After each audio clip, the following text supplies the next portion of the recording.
Before we start, let us pray. Father God, Lord, maraming salamat, Panginoon, sa oras na ito na pinagkaloob sa akin, sa amin, Lord, O God, maging sa mga tagapakinig, Panginoon. Hayaan mo, Lord, na sa mga oras na ito, Panginoon, ay gabayan niyo ako ng iyong banal na Espiritu na magturo sa akin, Panginoon, Lord, gamit ang iyong mga salita upang iparating ito, Panginoon, sa mga taong nakikinig, sa mga taong handang makinig, sa mga taong handang kumain ng spiritual. Lord, maraming salamat, patuloy, Panginoon God, na ikaw ang makita, ikaw ang manguna, Panginoon, Lord, sa buhay kong ito, Panginoon. Lord, anoint your servant, siyang gagamitin mo sa mga oras na ito. And Lord, bless us, Panginoon, Lord, O God, give us strength, Panginoon, Lord, in Jesus' name, Amen. Right. So ang topic natin sa mga oras na ito ay matatagpuan natin sa John chapter 15, verse 1 hanggang 6. So sinasabi dito, ako ang tunay na puno ng ubas, at ang aking ama ang tagapag-alaga. Verse 2, pinuputol niya ang bawat sangang hindi nagbubunga, at kanya namang pinuputulan at nililinis ang bawat sangang namumunga, upang lalong dumami ang bunga. Nilinis na kayo sa pamamagitan ng salitang sinabi ko sa inyo. Verse 4, manatili kayo sa akin at mananatili ako sa inyo. Hindi makakapamunga ang sangang hindi nananatiling nakakabit sa puno. Gayon din naman, hindi kayo makakapamunga kung hindi kayo mananatili sa akin. Verse 5, ako ang puno ng ubas, kayo ang mga sanga. Ang nananatili sa akin at ako'y sa kanya, ang siyang namumunga ng sagana, sapagkat wala kayong magagawa kung kayo'y hiwalay sa akin. Ang hindi mananatili sa akin ay itatapon at matutuyo, gaya ng sanga, ang sunugin. Hanggang doon lang tayo, hanggang sa verses lang pala.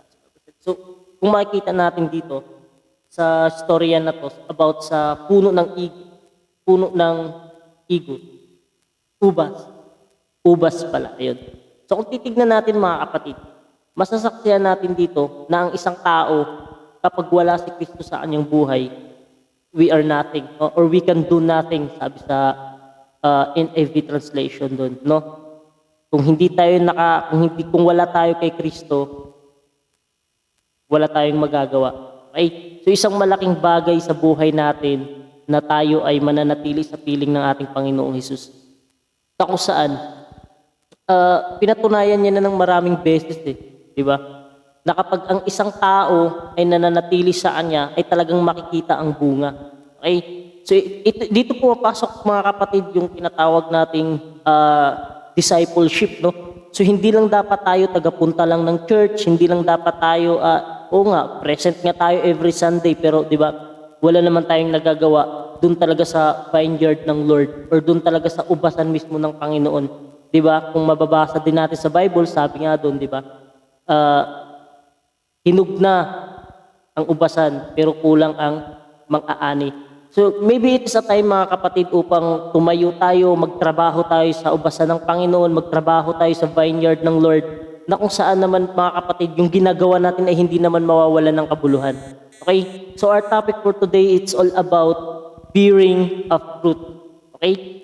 Magiging fruitful tayo, na magiging hindi tayo maging kagaya ng mga sanga na kung saan pinuputol at hinihagis sa apoy.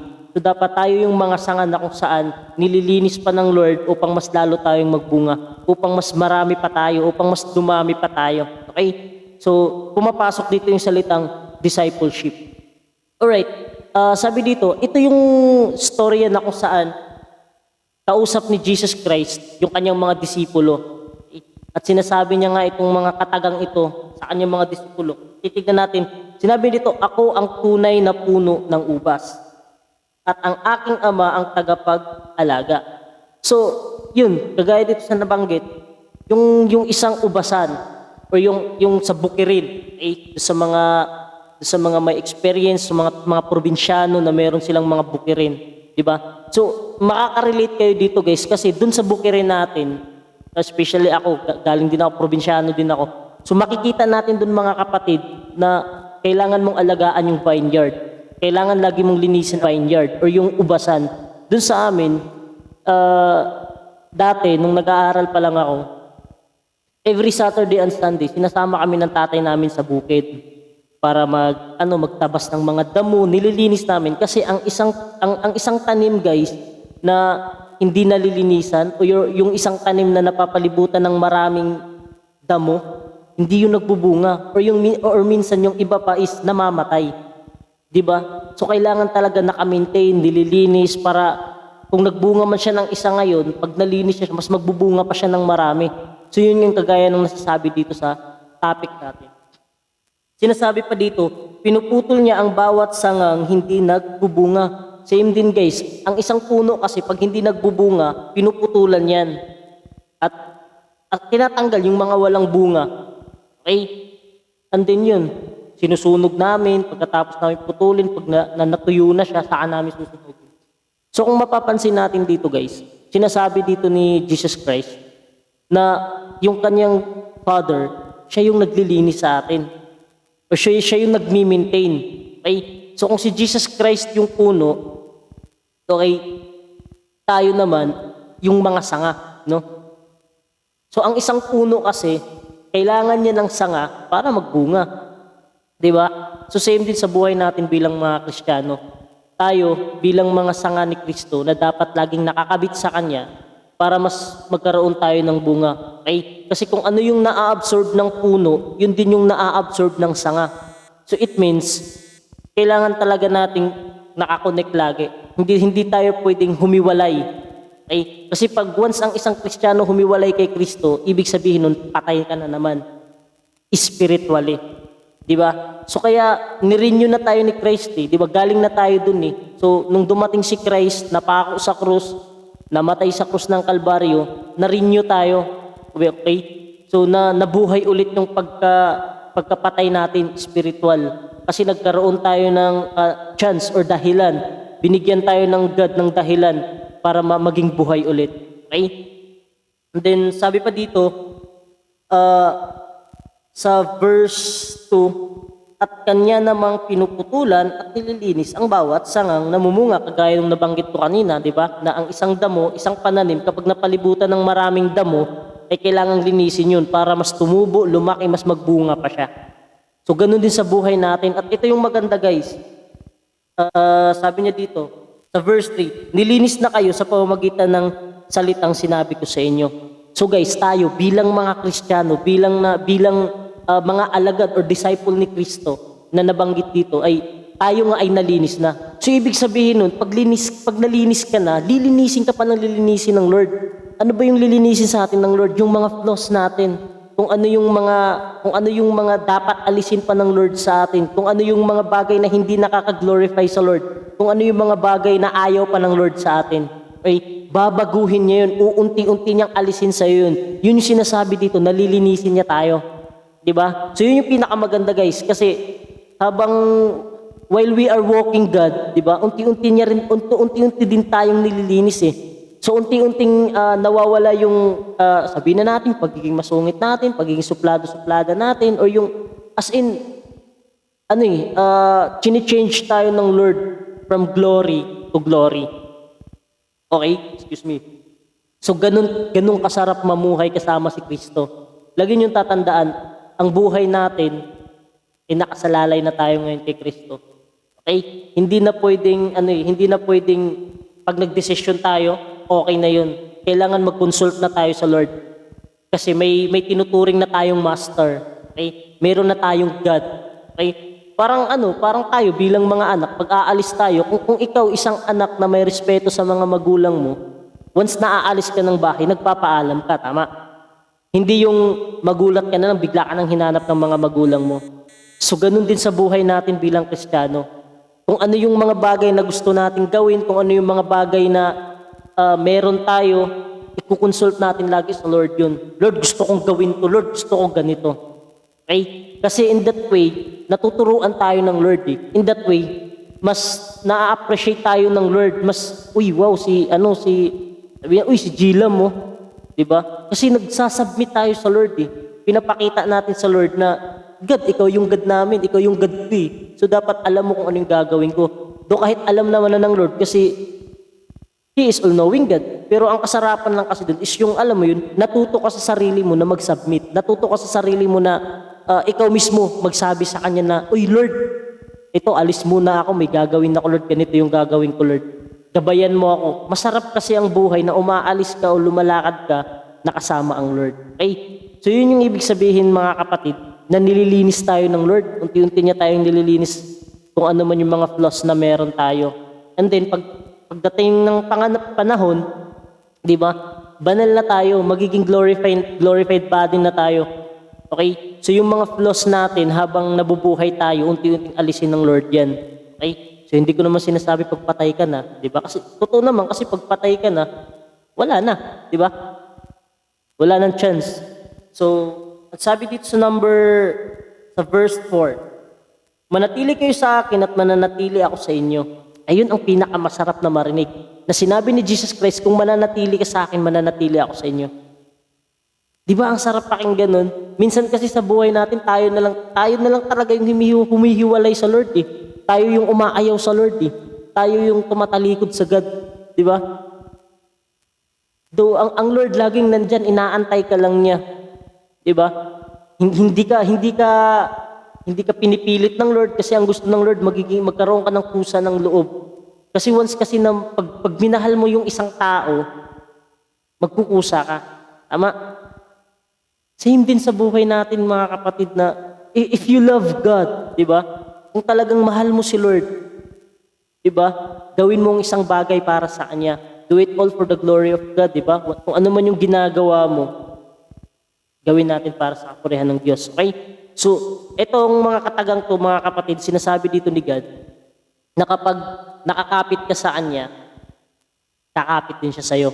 Hahawakan ka lalo ng Lord. Okay? So, yun yung masarap sa atin bilang mga Kristiyano kasi meron tayong Diyos na kung saan willing siyang humawak, willing siyang yumakap sa atin, willing siyang, alam niyo yun, willing kanyang suportahan as long as na yung gagawin mo is naaayon sa kalooban o dun sa plano na meron siya para sa'yo. Amen ba yun? At sabi dito sa number 5, ito yung pinakang key verse natin eh, tsaka yung sa 6 eh. Sabi dito sa number 5, sa verse 5, ako ang puno ng ubas, kayo ang mga sanga. Ang nananatili sa akin at ako'y sa kanya, ang siyang namumunga ng sagana. Verse 5 yun. Diba? Kapag ikaw ay nananatili sa kanya, mas namumunga ka ng sagana. Okay? Na ang ibig sabihin nun, kapag ang isang branches na nakakapit sa vine, mas lalo siyang magbubunga kasi nakakapit siya. Diba? At maliban pa dun, nililinis ka pa. Diba? Nililinis ka pa. So mas lalo kang magbubunga. Okay? Ang ibig sabihin po ng pagbubunga dito guys is yun nga, yung magmumultiply ka. I-multiply natin yung sarili natin. Okay? Discipleship. Okay? Pasok ka agad sa discipleship na kailangan meron kang bunga. Nakikitaan ka ng bunga. Okay? Meron kang nashiran, meron kang nadala sa Lord, meron kang nabahaginan ng salita ng Diyos. Yun yung ibig sabihin ng pagbubunga na tinutukoy dito ni Jesus Christ. Okay? Kasi without the branches, kung wala yung mga apostol na tinuruan ni Kristo noon, hindi makakarating sa atin yung salita ng God. Kasi sila yung ginamit ng Lord. Okay? So ganun din dapat tayo. Dapat hindi matigil sa atin ang paglaganap ng salita ng Diyos. Dapat continuous tayo. Tuloy tayo sa paggawa. Tuloy tayo sa pagbabahagi ng salita ng Diyos. So dapat hindi tayo mapipigilan dahil lang sa pandemic na meron tayo or dahil lang sa nangyayari sa mundo sa atin ngayon. Because let's grab the opportunity na nasa bahay ka, mas lalo kang mag-pray sa Lord, mas lalo kang magbasa ng Biblia, mas lalong lumalim yung relationship mo sa Lord, mas nakilala mo ang God, mas nakilala mo yung sarili mo bilang ikaw, 'di ba? At mas nakilala mo yung pamilya mo. At guys, lagi niyong tatandaan, lagi niyong isama sa prayer niyo ang pamilya niyo na one day makakasama natin sila sa paglilingkod sa Panginoon. Yan ang pinaka-importante. Kailangan sila muna yung unang ilapit mo sa Panginoon. Kasi our family is our first ministry. Yun yung pinakamahalaga sa buhay natin. Na makasama naman natin ang ating mga mahal sa buhay sa paglilingkod sa ating Panginoong Jesucristo. Amen ba yun? Now, meron akong 3 bagay na gustong ibigay or ibahagi sa inyo na kung saan makakatulong sa atin to, di ba? So, sabi dito, stay connected para magbunga ka. Ngayon, unang-unang point, we need to abide. Okay? Dapat abide tayo sa Lord, sunod tayo sa Lord. Kung ano yung pinapagawa ng Lord sa atin, kung ano yung gustong gawin ng Lord para sa atin, sunod lang tayo. Kahit masakit man yan, kasi minsan kasi guys, yung pagtutuwid ng Lord sa atin o yung mga gustong gawin ng Lord sa atin, minsan kasi ayaw natin eh. Kumbaga, taliwas or hindi siya naaayon sa pansarili nating kagustuhan. So minsan masakit. Pero kahit masakit yan, we need to endure. We need to obey God. Hindi natin pwedeng hindi sundin ang Lord. Okay? So abide, lagi tayong nakakapit sa Lord. Hindi pwedeng hindi tayo pwedeng humiwalay. Kasi pag humiwalay tayo, anong silbi ng sanga pag walang puno? Di ba? So ganun sa buhay natin, anong silbi ng buhay natin kung wala tayong Kristo? Okay, so we need to abide. Yun yung unang-unang tatandaan mo. Sabi sa John 15:4, sabi niya dito sa verse 4, manatili kayo sa akin at mananatili ako sa inyo. Hindi makakapamunga ang sangang hindi nananatiling nakakabit sa puno. Gayon din naman, hindi kayo makakapamunga kung hindi kayo mananatili sa akin. Diba? Kasi kung hindi tayo nakakapit kay Jesus Christ, we cannot multiply ourselves as a disciple of Christ. Diba? So yun yung mahalaga sa atin. Kailangan lagi tayong intact sa Lord. Kailangan lagi tayong nag-a-absorb sa Lord. Diba? Kailangan lagi natin isisik ang Lord. No? So always read the Bible kasi John 1:1, in the beginning was the Word and the Word was with God and the Word was God. Pagdating ng John 1:14, di ba? The Word became flesh and dwelt among us. So ayun na si Jesus Christ na yun, guys. So dapat ganun tayo. Abide always. Lagi tayong nakakapit kay Jesus Christ. Amen? Huwag natin hayaan na bitawan mo si Lord. Hindi, dapat habang tumatagal lalo ang kumakapit ng kumakapit. Bakit? Kasi binibigyan ka na ng pag-asa ng Lord eh. Pag-asa sa Lord may forever. Totoo yan. Right? Kay God lang natin matatagpuan yung forever. Kasi after pag nakapasok na tayo sa kaharian ng Diyos, eternal na yun eh. Forever na yun. Diba? Forever na siya. So, as in, hindi ka na mamamatay, puro saya, ganun na lang ang gagawin natin, puro worship na lang tayo sa Lord. So diba, yung mga paghihirap na pinagdadaanan natin dito sa lupa, darating ang panahon na kapag ready na ang lahat, handa na ang Diyos para ibalik tayo sa tunay o sa dating tirahan natin na kung saan yun naman talaga ang dapat. So dun, wala nang kapighatian, wala nang sakit, wala nang broken. Okay, wala nang magdadrama dun, wala nang mag-i-emote dun, wala nang sana all dun. Okay? And then, pangalawa, we need to absorb the Word of God. Di ba? Kailangan sipsipin talaga natin yung Word of God, guys. Kailangan talagang, kung kailangan mo higupin mo na lahat. Bakit? The Word of God is our guidelines. Okay? Sa isang appliances, pag bibili ka, kunwari, TV, pag bumili ka ng TV, di ba may kasama siyang manual? Yung manual, guidelines yun kung paano mo buksan ang TV, paano mo ikabit yung TV, di ba? Paano mo pagganahin yung TV. Ganun din sa buhay natin, the Bible is our guidelines. Nandito na lahat, guys. Wala na tayong hahanapin pang iba. Eto na yun. Huwag ka nang maghanap, huwag ka nang lilingon-lingon pa kung saan. Kasi eto na yun. Makukuha na natin ang lahat dito. Okay? So, always read the Word of God, di ba? In Joshua 1:8, di ba? Meditate the Word of God day and night, no? At good kasi nakakapag day and night ng devotion na kayo. Congrats, mga kapatid, mga ka-fish, char. Di ba? So, ganun lang sa buhay natin. We need to absorb the Word of God. Di ba? Sabi sa John 1:1 na in the beginning was the Word and the Word was with God and the Word was God. So doon natin ma-absorb mga kapatid. I-absorb lang natin ang i-absorb yung Word. Kasi yun yung bumubuhay sa atin bilang Kristiyano. Maniwala kayo sa hindi. Sabi sa Bible, mawawala ang lahat ng meron sa mundo. Pero ang salita ng Diyos mananatili. So hindi unfadable siya guys. Hindi siya nag-fade, hindi siya mawawala. Lagi lang natin siyang kasama. So yun yung pinakamaganda. As a disciple, okay? As a disciple, para magkaroon ka ng bunga, first, we need to abide. Kailangan kumapit tayo kay Lord. At habang nakakapit tayo kay Lord, absorb natin yung Word of God. I-absorb natin yung mga sinasabi ng God sa atin. Huwag nating pagwalang sa bahala. Kasi hindi ka bibigyan ng word ng Lord kung hindi niya ipapagawa sa iyo eh. Binibigay ng Lord yung kasi dapat gawin natin. Binibigyan tayo ng word ng Lord kasi kailangan natin yun eh.